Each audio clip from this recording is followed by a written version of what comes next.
তহঁতে কাম কৰিব নাজানো বোলে এখন তহঁতক কাম কৰিব নাজানে কাৰণে তহঁতক এতিয়া তহঁতক কাম কৰিব নিদিয়ে তহঁতক আমাৰ এতিয়া চব মানুহ পূৰা বাগৰি গৈছে আজিৰ পৰা আমাৰ কাম শেষ মানে কিহৰ কাৰণে শেষ হ'ল আমাৰ কাম আজিৰ পৰা দাদাই আমাৰ ল'ৰাহঁত মানে একদম ধুদুৱা কাম কৰা ভাল নহয় খেলেং মেলেং কাম কৰে এতিয়া তাৰ বিনিময়ত মালিকে এতিয়া কামৰ পৰা বন্ধ কৰি দিলে চব বহি আছে এইখিনি গোটেই এইখিনি কাম কৰা গ'ল এইখিনি এনেকৈ এইখিনি কৰা গ'ল আৰু এইখিনি আছে কাম কৰিব এইখিনি এতিয়া এইখিনি কাৰণে আমাৰ কাম কৰা বন্ধ কৰি দিছে আৰু সেই আমাৰ মহিলা সমিতি মানে বহি আছে পূৰা আৰু মালিকটো কিন্তু পাৰিছোঁ আৰু মালিকটো এনেকুৱা এটা ডেঞ্জাৰ মালিক মানে মানুহ কাম কৰি থাকিলেও খালি বহি থকা বুলিব আৰু সেইকাৰণে আমাৰ কাম মানে নিজে বাদ দিছে আমাৰ মানুহে যাতে কাম নকৰোঁ বুলি বাদ দিছে কাৰণ কাম কৰিলেও খালি নোকোৱাটোৱে কৈ থাকে কাৰণ আমাৰ মানুহে বৰষুণ পৰিলেও কাম কৰি থাকে কিন্তু সিহঁতৰ মতে খালি কাম কৰা নাই কাম নাই হয় নাই সেইটোকে কৈ থাকে আমাৰতো সেইকাৰণে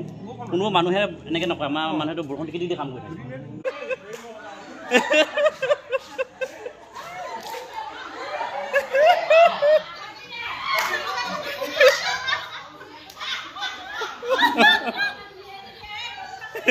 কাম যে বন্ধ হ'ল কি কবি তহঁতে এতিয়া হে কোনে কবি নো কচোন কিহৰ কাৰণে কাম বন্ধ হ'ল তহঁতৰ বোলে কাম কৰিব নাজানো বোলে এখন তহঁতক কাম কৰিব নাজানে কাৰণে তহঁতক এতিয়া তহঁতক কাম কৰিব নিদিয়ে তহঁতক হে